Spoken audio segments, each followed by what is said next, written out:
Este programa tem o patrocínio de Nutri.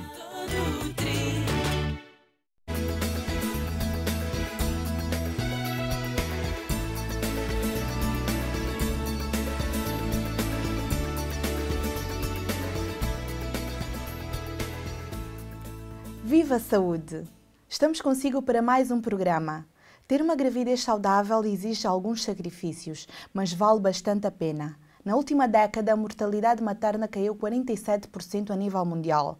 Hoje, vamos falar da mulher e da gravidez, com o Dr. Joaquim Neves, ginecologista.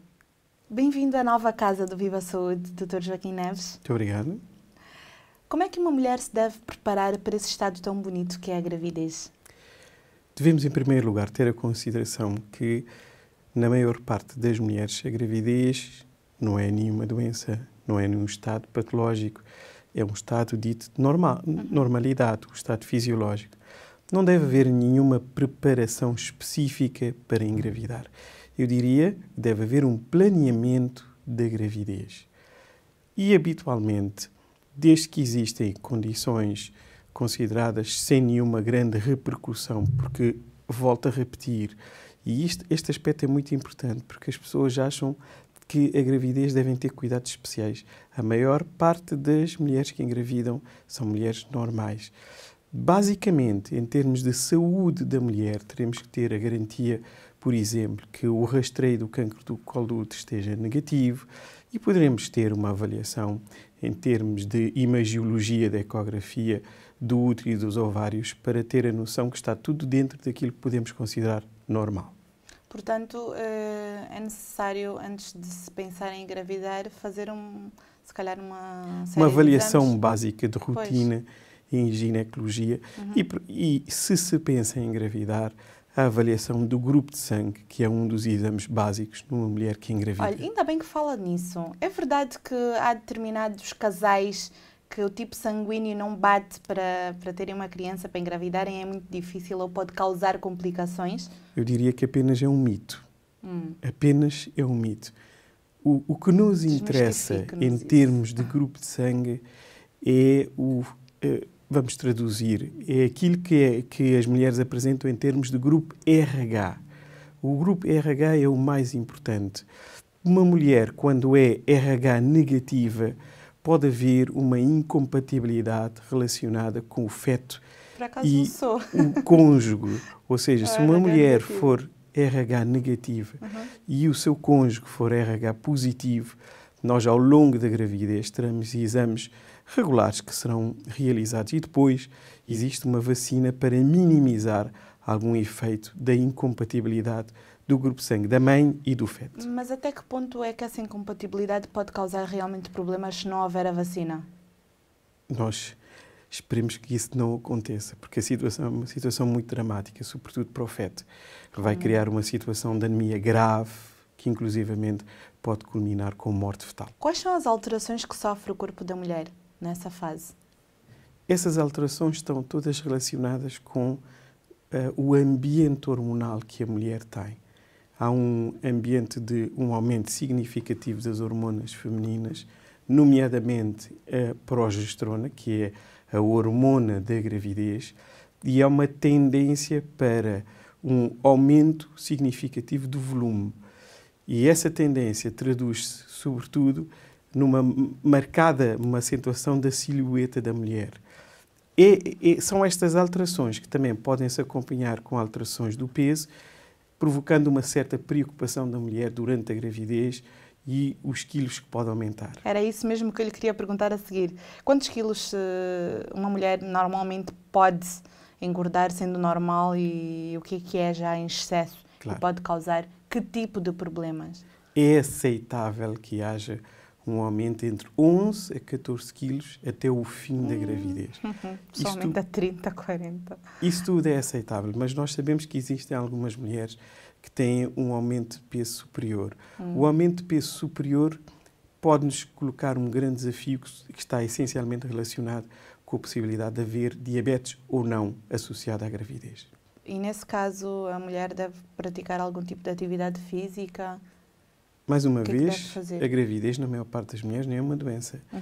Eu digo sempre às grávidas que devem manter até certo ponto Pois, as não é? suas Todos os atividades exercícios. diárias, porque a partir de certa altura não é nenhuma contraindicação, mas pode provocar mais desconforto ou mais incómodo à mulher grávida e, sobretudo, à barriga que está aumentada. Que tipo de coisas não se devem fazer quando se está grávida? Quais são as contraindicações da gravidez? Não existem grandes proibições. Ao fim e ao cabo, devem-se evitar todo o tipo que seja atividade mais arriscada sobretudo na segunda metade da gravidez, não promover Como algum assim? traumatismo Desculpe. abdominal. A segunda metade da gravidez, temos que esclarecer aqui tudo. Portanto, nós habitualmente dividimos a gravidez em 3 trimestres. Explica-me. Portanto, o primeiro trimestre que vai até às 12 semanas, o segundo trimestre que vai até às 28 semanas e o último trimestre a partir das 30 semanas. Portanto, será nesse segundo, terceiro Então, trimestre... até as 12 semanas? Não, até mais o último mês. ainda, até as 24 semanas. Até porque, por exemplo, existe uma situação que as pessoas têm algum receio ou alguma preocupação. As viagens de avião. Pois. Portanto, as viagens de avião Não devem ser estão feitas. essencialmente condicionadas pela alteração da pressão da cabine dos aviões, que pode estimular contractilidade, sobretudo quando as senhoras estão acima das 30 semanas. E a relação sexual, doutor? Mais uma vez, Pode ser pode feita ser, até a última semana da gravidez? Exatamente. Muitas vezes que tenta-se criar algum clichê da sexualidade e da gravidez, Pois. desde que não haja nenhum incómodo para a mulher grávida, a sexualidade deve ser mantida com a regularidade que o casal achar normal. Porque há um grande problema, nós nunca sabemos o que é uma sexualidade normal. Mas não é a gravidez que vai moderar ou alterar os hábitos sexuais do casal. Mas numa situação de risco é diferente. É evidente que se houver aquilo que nós Risco de chamamos... aborto. O risco de aborto é uma das medidas, inclui repouso e evitar relações sexuais, ou quando existem contrações antes do tempo, o chamado ameaça de parto pré-termo. Quando é que isso acontece? Pode acontecer antes dos 7 meses? A ameaça de parto pré-termo ou o parto pré-termo é o maior desafio que existe em obstetrícia. Nós não sabemos qual é o mecanismo e também as medidas de prevenção têm um efeito mesmo muito limitado. É imprevisível. O maior fator de risco de uma mulher ter uma ameaça ou mesmo parto pré-termo é, na gravidez anterior, ter tido um parto pré-termo. Então, se teve na gravidez anterior, na próxima também é muito provável que tenha. É muito provável que aconteça. É o fator de risco com maior evidência. E é mais ou menos como o que ocorre quando a pessoa teve um parto natural e depois... Tem as contrações. É mais normal que tenha também no próximo um parto natural, exatamente, ou não? Tem a dilatação do colo do útero. O parto pré-termo é mais risco para o feto ou o recém-nascido prematuro do que propriamente para a mãe em si. A mãe em si está relacionada com a possibilidade de ter infecções durante a gravidez ou imediatamente após o parto. Agora, o parto pré-termo, o seu grande problema é a prematuridade que origina aos recém-nascidos. E um recém-nascido com 7 meses tem sempre de ir para a incubadora? Não é obrigatório, não é obrigatório. A neonatologia evoluiu profundamente esses anos todos. Terá que ter uma vigilância intermédia e, sobretudo, há uma atitude que nós temos, que é uma atitude médica, e que melhorou substancialmente a sobrevivência na prematuridade, que é a utilização de corticoides antes do bebê nascer. Aliás, quando nós temos uma ameaça de parto pré-termo, um parto pré-termo iminente, nós fazemos tudo para garantir que o parto não ocorra nas próximas 24 horas, sobretudo para fazer o efeito da corticoterapia. Mas isso é quando há acompanhamento e sabemos que muitas vezes não é o que ocorre, especialmente... Exatamente. A gravidez não é uma doença, mas deve ser acompanhada. O acompanhamento médico ou paramédico, porque em determinadas situações existem, sobretudo na área da enfermagem, pessoas especializadas. O acompanhamento é para tentar minimizar eventuais complicações que podem estar associadas à gravidez. Com que regularidade se deve ir ao obstetra nessa fase? Durante a gravidez, pelo menos uma vez por mês, deve-se fazer a chamada consulta ou visita pré-natal. É o suficiente e depois existe um conjunto de exames que nós vamos solicitando com a sua periodicidade regular e é suficiente numa gravidez normal. que é o que a maior parte das senhoras tem. Temos de chamar a atenção. Dr. Joaquim Neves, vamos fazer para já uma breve pausa, sim? Fomos à rua tentar perceber se algumas pessoas têm noção de quais os comportamentos a adotar durante a gravidez. Quando esteve grávida, que cuidados é que teve? Comia tudo, mas mais frequentemente comecei a comer mais vezes sopa, mais saladas. Não deve fumar. O bebê bastante leite, iogurtes. Não ingeria bebidas alcoólicas, evitava comer muitos doces. Tem noção dos malefícios que o vício de fumar, que o consumo de álcool e drogas pode provocar no feto? Sim, nomeadamente as drogas, acho que podem trazer até más formações e o álcool e o fumo, evidentemente. O feto pode vir com problemas que a mãe, porque a mãe, ou com bronquite asmática, ou com outras coisas assim comparadas. Tentou repousar? Sim, repousava imenso, até que engordei 20 quilos. Tinha uma vida agitada? Não, por acaso não, estava calma, porque estava também numa fase boa e foi um bebê desejado e por isso estava bem. Por isso é que o meu bebê, pronto, é um bebê muito calmo, independente, apesar de ser pequenino, mas ele já é. Tudo isso deve-se ao meu estado. Se ficou com alguma dúvida ou quer deixar uma sugestão, visite-nos no nosso Facebook e dê-nos o seu feedback. Faça como a Rayana Miranda, que não nos pôde deixar de perguntar que cuidados se deve ter com a alimentação durante a gravidez. Pode responder-nos, Dr. Joaquim Neves? Mais uma vez, não existem cuidados muito restritivos ou muito limitativos. A noção que uma mulher grávida deve ter é que deve fazer uma dieta fracionada ao longo do dia, evitar que haja grandes intervalos entre as refeições. Como não grávida, deve ter uma alimentação equilibrada, sobretudo ter cuidado com os seus hidratos de carbono e com as gorduras. O que é muito importante e que pode ser muito limitativo é a utilização de produtos frescos. Tomate, alface ou frutas frescas, por exemplo. O exemplo do morango é o mais pragmático, porque é um fruto que cresce no chão. Por uma razão muito simples. Existe uma doença chamada toxoplasmose e algumas senhoras não são imunes à toxoplasmose e a utilização de produtos frescos mal condicionados pode aumentar o risco de contrair a toxoplasmose, que tem consequências fetais que podem ser muito importantes, nomeadamente a nível do sistema nervoso central. Por isso, é recomendável tudo que seja fresco, em casa, muito bem lavado. Era isso que eu ia dizer. Eu conheço muitas grávidas que só comem saladas e coisas que não vão ao fogo. Podem perfeitamente comer, desde que tenham a certeza, em casa, de preferência. Mas há aquelas gotinhas para pôr também, não é? Mas de preferência em casa. Nós não sabemos fora de casa se as pessoas têm atenção. Lavar fora de casa no restaurante, não é? Exatamente. Como é que são efetuadas as consultas, a primeira consulta da gravidez da mulher grávida e como é que são realmente as seguintes? Até que ponto é que elas têm a primeira consulta é a consulta mais importante, porque nós temos de ter a noção do grupo de sangue, que eu já expliquei anteriormente. É muito importante fazer aquilo que nós chamamos a datação da gravidez, quantas semanas a senhora tem de momento, e estabelecer aquilo que nós chamamos de data provável do parto. Na maior parte das grávidas, nós vamos aguardar o termo da gravidez, e o termo da gravidez são 40 semanas. A partir das 40, exatamente, é o normal. A partir das 40 semanas, nós devemos tolerar pelo menos mais uma semana, ou seja, 41 semanas. Porque, mais uma vez, explicar que a maior parte das mulheres grávidas tem um parto espontâneo, início espontâneo, e o decurso do parto também é espontâneo. Só a partir das 41 semanas devemos promover a chamada indução do trabalho de parto. Com estas medidas, já foi demonstrado há muito tempo que nós minimizamos substancialmente as cesarianas e a utilização de instrumentos para fazer o parto. O que tem a dizer sobre as clínicas, que cada vez mais ocorrem, infelizmente, que promovem a cesariana? Dizendo muitas vezes e mal que a grávida deve fazer por isto e por aquilo, quando na verdade são na maior parte dos casos não é necessário. Exato, não é necessário.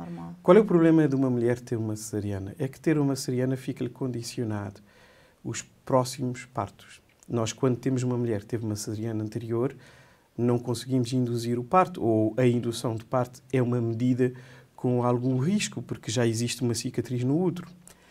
Essas senhoras, nós vamos esperar que, das duas, uma, ou entrem em trabalho de parto espontaneamente e que o trabalho de parto decorra dentro das horas previsíveis, ou se não, são as tais senhoras que, chegando às 41 semanas, se não tiverem nada daquilo que vulgarmente se diz sinal de parto, teremos que voltar a fazer Sinal uma de parto é o cesariana. quê? As contrações? São as contrações, ou é a ruptura de bolsa, ou é, muitas vezes, a perda do rolhão mucoso, que é um corrimento mais espesso que as senhoras têm. Portanto, não havendo isso, nós não podemos induzir, teremos de submeter a uma nova cesariana. E uma cesariana é uma intervenção cirúrgica. Pois. As pessoas esquecem dessa parte.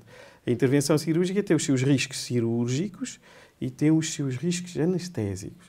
Portanto, se nós conseguirmos que as mulheres tenham um parto vaginal, é de promover e minimizar a utilização das cesarianas. As cesarianas têm as suas indicações formais e devemos restringir as cesarianas também é formais. complicado, não é? É muito melhor Obviamente que o pós-operatório é mais complicado. Todo o pós-operatório normal, cirúrgico é muito mais complicado do que um parto vaginal, mesmo que seja instrumental. Quantas consultas, mais ou menos em média, se deve fazer até ao parto? Se nós olharmos uma consulta por mês, se bem que no fim da gravidez poderá haver necessidade das senhoras serem avaliadas de 15 em 15 dias, mas isso é de uma forma muito mais rigorosa, provavelmente 8 a 9 consultas é a média de consultas que as mulheres têm durante uma gravidez. E a importância da figura masculina, ou seja, do pai, durante as próprias consultas e todo o processo gestacional? Eu diria que é uma importância essencialmente psicológica e para enaltecer a família. Ao fim e ao cabo, uma gravidez faz parte de um plano da família, um planeamento da família. E é evidente que a presença do pai, do futuro pai, é importante no sentido, para já, de se aperceber como é que decorreu a gravidez. E depois, mesmo durante o parto, de se aperceber qual é o envolvimento que tem o decurso da gravidez e o seu término. E ter uma vivência completamente diferente. E quando nós possibilitamos os pais de estarem presentes em todo o processo do parto, penso que depois, no pós-parto, há uma visão completamente diferente em relação ao papel que a mulher tem na sociedade e o papel como mulher feminina. Segundo um estudo da OMS, todos os dias morrem cerca de 800 mulheres com problemas relacionados com a gravidez. Que complicações realmente pode causar uma gravidez, especialmente uma gravidez não vigiada? A gravidez não vigiada pode estar associada a complicações de diversa ordem. Complicações que podem colocar em vida das mulheres. Há uma complicação que a maior parte das pessoas não tem essa noção, mas que é uma complicação significativa. O tromboembolismo é uma das complicações importantes e que podem pôr em risco de vida as mulheres. Espontaneamente, a gravidez é um estado em que há um aumento da probabilidade de correr tromboembolismo. Mesmo no pós-parto imediato, esta condição também pode acontecer. Para além do tromboembolismo, pode haver complicações, nomeadamente alterações da pressão arterial. Uma das atitudes de rotina que nós fazemos nas consultas é medir a tensão arterial às grávidas. Porquê? Precisamente porque a hipertensão numa grávida, as complicações são muito graves, quer para a mãe, quer para o feto, atingindo o seu ponto máximo numa situação que se designa de eclâmpsia, em que existem convulsões numa mulher com a hipertensão arterial e grávida. Para além disso, temos também a diabetes.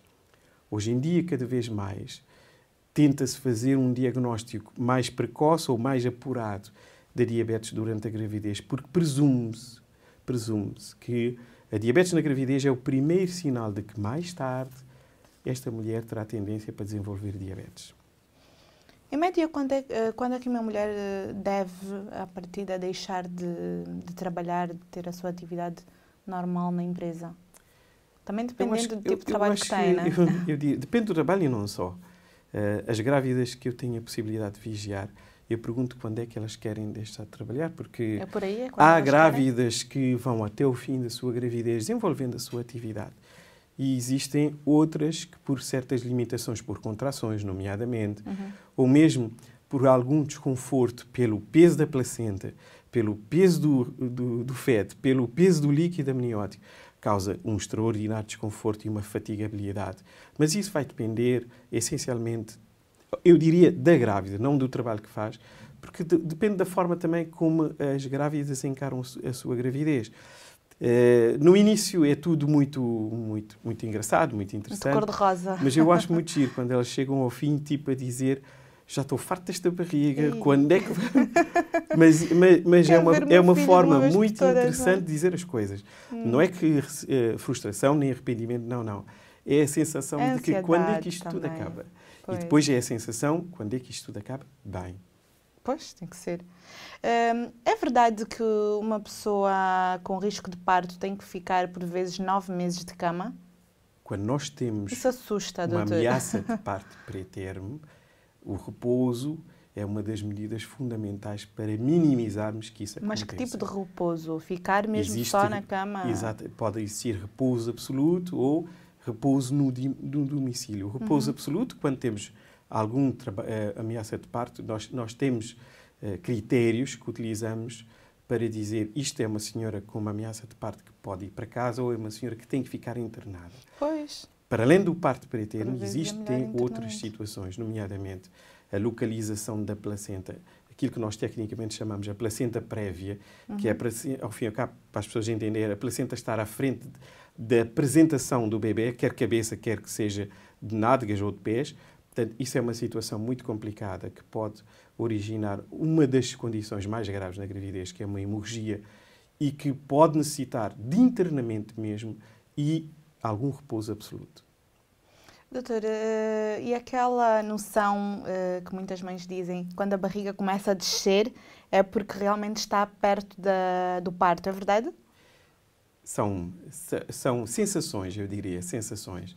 Isso é mais típico nas mulheres que já tiveram mais filhos e provavelmente há uma altura que parece que a barriga começa a apontar para baixo. Exatamente, será a adaptação da apresentação do feto. O próprio à feto bacia. põe a cabeça para baixo para poder Na maior parte das senhoras, os fetos apresentam-se, o que nós chamamos de apresentação cefálica, é a cabeça do bebê. Pois. Existem outras condições e nós não percebemos porque, a não ser nas raras situações em que haja malformação uterina, podemos ter outro tipo de apresentações, se bem que depois da cabeça, o mais típico é os bebés estarem de pés ou de nádegas. Convém. E o que é que tem a dizer-nos sobre o parto efetuado na água, que agora está aí tanto em voga? Eu tenho dúvidas. Aquilo que nós temos aprendido é o parto, sem a mulher estar na água, estar numa marquesa ginecológica de preferência para ter uma boa posição de afastar as pernas, aquilo que nós dizemos de abdução, para que haja o adequado canal de parto. Pois. Enfim, São modas. ciência nós ficamos à espera de evidências para podermos tirar ilações. Olha, estamos mesmo a ficar sem tempo, mas eu não quero terminar sem perguntar-lhe sobre o SIDA, que é, infelizmente, muito recorrente em África, e até que ponto é que a grávida deve ter atenção? Claro. A infecção VIH, no geral, houve uma mudança dramática. Eu muitas vezes pergunto aos alunos da Faculdade de Medicina se alguma vez viram o filme Filadélfia. É que o filme não tem rigorosamente nada a ver com o que é a infecção VIH hoje em dia. A infecção VIH é uma doença crónica. É uma doença crónica. Os doentes VIH hoje em dia sobrevivem muito tempo desde que o diagnóstico seja precoce e façam rigorosamente a medicação. E muito cedo na gravidez houve esta sensação de que as mulheres seropositivas podem engravidar e podem seguir uma gravidez, porque o grande problema é haver contaminação fetal. Pode realmente não haver, não é? Não, na maior parte das situações não há. Não há. A maior parte das situações vigiadas e bem programadas, não existe a transmissão. De tal forma que era um paradigma, uns anos atrás, a mulher com infecção VIH fazer uma cesariana, hoje em dia não. Nós sabemos que, estando muito bem controlada com as suas cargas virais, pode haver um parto por via vaginal e a transmissão é muito reduzida. Dr. Joaquim Naves, ficamos uma vez mais gratos por tê-lo aqui connosco e aguardamos uma próxima vez pela sua visita. Obrigado. Na Casa do Viva Saúde. Obrigado. Aí em casa, quer rever o programa de hoje? Gostava de tirar algumas dúvidas? Só tem de ir ao nosso canal do YouTube ou visitar o nosso Facebook. Reveja os programas que mais lhe interessaram, vezes sem conta. Mas para já, fique com Tome Nota. A mulher grávida deve manter uma vida normal, ainda que tenha de ter alguns cuidados. Evitar atividades desconfortáveis, manter uma alimentação equilibrada e ter especial atenção à desinfecção dos alimentos. As visitas mensais ao médico são essenciais e fumar é completamente proibido. O corpo feminino sofre algumas alterações hormonais que provocam um aumento de peso, entre os 11 e os 14 quilos. Neste período há uma tendência para a diabetes e para a hipertensão arterial, que requerem algum controlo. No caso da SIDA, opta-se pelo corte de transmissão vertical. Numa gravidez de risco, o descanso é recomendado e a ameaça de um parto antecipado é uma situação imprevisível. A aplicação de corticoides diminui as consequências negativas para o feto. A gravidez não é uma doença, vive este período de uma forma saudável. Evite os excessos e, se tiver dúvidas, consulte o seu médico.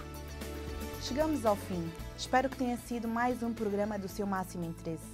Outro foco de informação é também, sem dúvida, o nosso blog. Veja o que temos sobre temas e convidados. Conto com a sua presença no próximo programa. Viva bem, faça uma escolha inteligente e viva saudável. Se tens filhos, pensa na saúde do teu filho. Começa por uma boa alimentação, desde um pequeno almoço, desde uma boa sopa, desde bons legumes, boa fruta, uma alimentação regrada. Vai ser muito bom para eles.